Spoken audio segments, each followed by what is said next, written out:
Hello viewers. अगर कोई मौलवी आपसे संजीदा किस्म का मजाक करे तो आपको कैसा लगेगा? यानी वो मजाक तो नहीं करना चाह रहा है, लेकिन वो बहुत संजीदा है, मगर जो बात कही है उसने वो लोगों को हंसने पर मजबूर कर देती है। जैसे मिसाल के तौर पर अभी बात करते हैं कि ज़िंदगी में आपने कभी ना कभी काली मिर्च या सुर्ख मिर्च की वजह से आंसू बहाए हों, बहुत सारे लोगों ने बहाए हैं, या प्याज काटते हुए उस सच्चे आशिक का तजुर्बा किया हो जो सीधा आंखों से बहता है।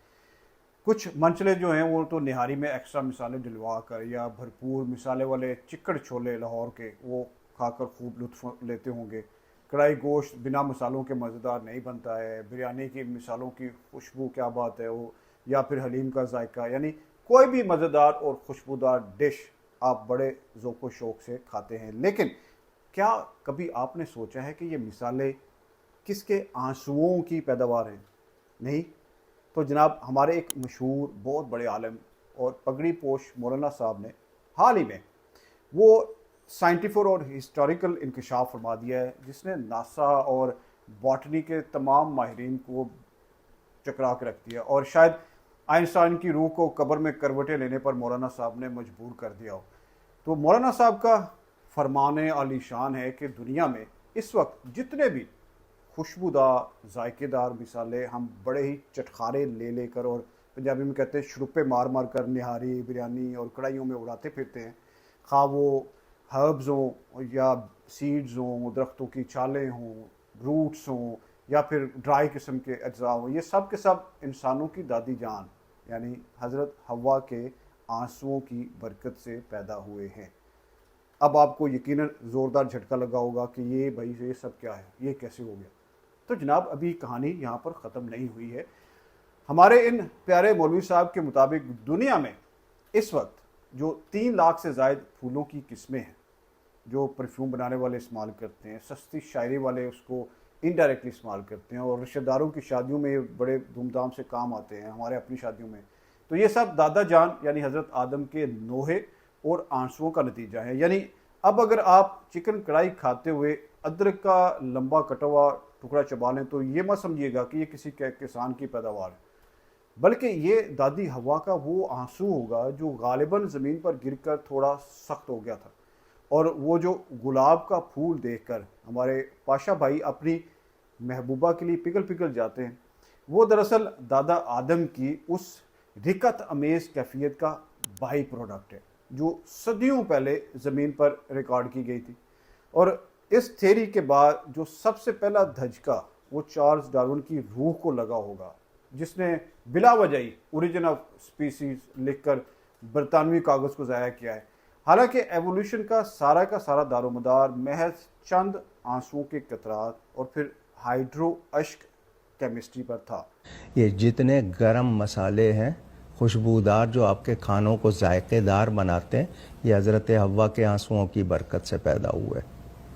और जितने फूल हैं हज़रत आदम अलैहिस्सलाम की आंसुओं की बरकत से पैदा हुए। इससे पहले कि हम मौलाना साहब की इस फ्लूइड थ्योरी का मजाक उड़ाने की जसारत करें, हिम्मत करें, हमें इस थ्योरी की साइंटिफिक जो डेप्थ है उसको शब्द समझना चाहिए। बोटेनिकल साइंसेस कहती है कि पौधों को उगने के लिए नाइट्रोजन, फास्फोरस और पोटेशियम की ज़रूरत होती है, लेकिन मौलाना साहब की इस मुनफरिद इल्म नबातात के मुताबिक हज़रत हवा के आंसुओं में शायद एक ख़ास किस्म का हाइड्रोस्पाइस कंपाउंड मौजूद होता था जो ज़मीन पर गिरते ही बिरयानी का मसाला बन गया। अब आप ज़रा विजुलाइज करें कि जब अम्मा हवा रोती होंगी, आंसू एक दरख्त के तने पर गिरता होगा और तने की छाल ने रोना शुरू कर दिया होगा, जिससे वो कड़क दार चीनी बन गई। फिर काली मिर्च और लौंग जो है ये यकीनन उन लम्हात की पैदावार होंगे जब आंसू ज़रा गुस्से या जलन में निकलते होंगे।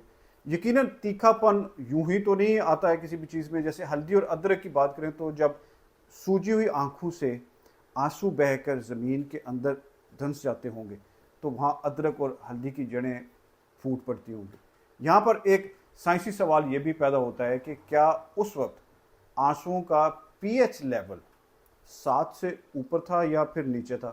क्योंकि अगर अदरक, लहसुन, पुदीना और धनिया सब आंसुओं से ही निकले तो उसका मतलब तो ये है कि उस वक्त की केमिस्ट्री जो है वो आज की केमिस्ट्री से बिल्कुल ही इंटायरली डिफरेंट थी। आज अगर कोई रोए तो ज़्यादा से ज़्यादा सामने वाले का आप उससे लेकर रुमाल उसका गिला कर सकते हैं, या नमकीन पानी जैसा लगता है।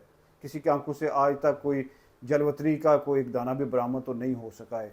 अब जो साइंटिफिक कम्युनिटी है वो हैरान है कि इस दौर में आंसुओं का जो साल्ट कंटेंट है वो अभी कितना है तो उस वक्त कितना था, और किस वजह से ये जायके और ये सारी की सारी खुशबुएं जो हैं वो पैदा हुई हैं, किस तरह से ये फ्लावर्स जो हैं जो आज दुनिया में 3 लाख के करीब है या से ज़्यादा हैं, मौलाना साहब को तो ये मालूम नहीं है, ये किस तरह से उनके नूहे और आंसुओं से पैदा हुए हैं। अब आते हैं उन मुल्हिदों की तरफ जो हर बात में साइंस, लॉजिक और मुशाहिदे का रोना रोते रहते हैं हर वक्त। तो मौलाना साहब के चाहने वालों को ये बहुत यकीन है कि उनके बयान ने मुल्हिदीन को एक ऐसे क्रॉस रोड पर लाकर खड़ा किया है जहाँ से गुजरना इनके लिए नामुमकिन हो गया है।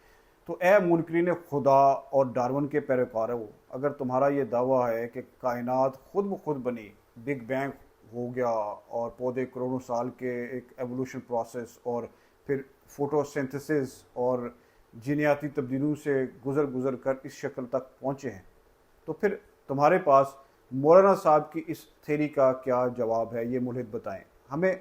वैसे पता है कि अब मुंह तोड़ और दंदान शिकन जवाब मिलने के बाद अब तुम लोगों के सामने दो ही रास्ते बचे हैं और दोनों ही तुम्हारे लिए इबरत का मुकाम है। अगर तुम सच्चे मुल्हिद हो और इस बात पर यकीन रखते हो कि आदम और हवा नामी कोई हस्ती ज़मीन पर नहीं आई थी, तो तुम्हें फिर गैरत का मुजाहरा करना चाहिए। आज ही अपनी कढ़ाई, कौरमे, बिरयानी और निहारी से दार चीनी, लौंग, अदरक, लहसुन और काली मिर्च ये निकाल कर बाहर फेंक दो। तुम्हारा सालन बिल्कुल फीका होना चाहिए, उबले वो आलू जैसा होना चाहिए, क्योंकि जो मिसालें तुम खा रहे हो वो बकौल मौलाना साहब के, हमारी दादी अम्मा हवा के आंसुओं का फैज़ है। जब तुम इन हस्तियों को मानते ही नहीं हो तो फिर उनके आंसुओं के जायके चखने का तुम्हें क्या इखलाकी हक बनता है?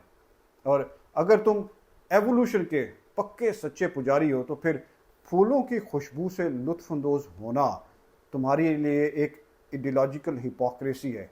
वरना बेहतर है कि इसी वक्त आप लोग सजदे में गिर जाओ, एतराफ़ कर लो कि ये जो इलायची है ये डार्विन के नेचुरल सिलेक्शन से नहीं है, बल्कि एक तारीखी आंसू के कतरे से बनी है।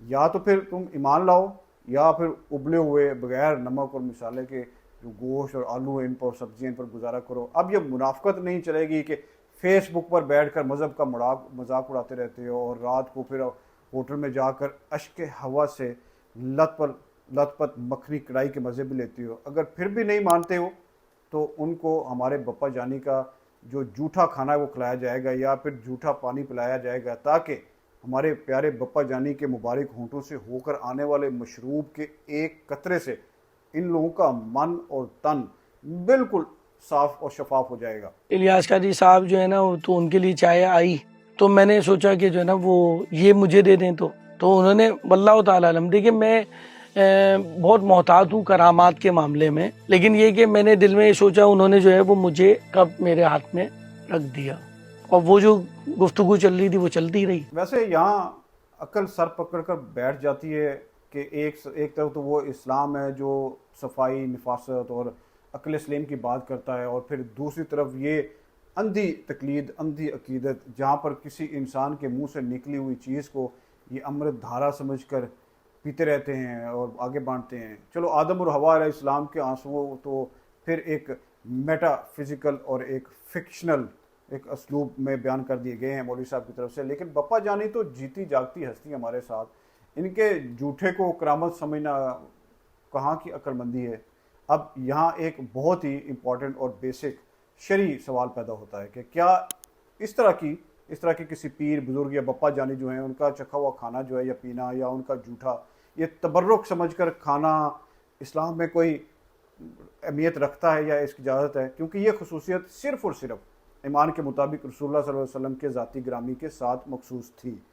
आपके अलावा कायनात में किसी भी दूसरे इंसान को, ख्वाह वो कितने ही बड़े वली हों, गौस हों या फिर बप्पा जानी हों, इनके जिस्मानी लिक्विड्स जो हैं ये जो भी हो, जिस तरह का भी, वो रसूलुल्लाह पाक के बराबर करार देना एक बिदअत भी है और शरई तौर पर नाजायज़ अमल भी है। इस्लाम तो सिखाता है कि जी अच्छे आदाब ये हैं कि दूसरों के लिए साफ़ सुथरा खाना आप छोड़ें, ना कि अपना चखा हुआ या थूका हुआ किसी के आगे पेश किया जाए। तो जनाब, आखिर में बप्पा जानी और उनके मुरीदों को भी चाहिए कि वो दीन को पाकीज़ा और साफ़ सुथरा रहने दें, थोड़ा बहुत अगर बच गया तो रहने दें। और तबर्रुक जो है वो मोहब्बत और जो एक फॉलोअरशिप वो अपनी जगह पे, किसी के अब मुंह से निकले हुए कुछ जो आप आगे बांटते रहते हैं। अब आप मिसालें खाइए, फूल सूंघिए, गुलाब का तोहफा दीजिए और गुलाब का तोहफा लीजिए, लेकिन प्लीज़ अक्ल का दामन हाथ से मत छोड़िए। ये हमारी एक रिक्वेस्ट है और दुआ भी है और विशफुल थिंकिंग है हमारी।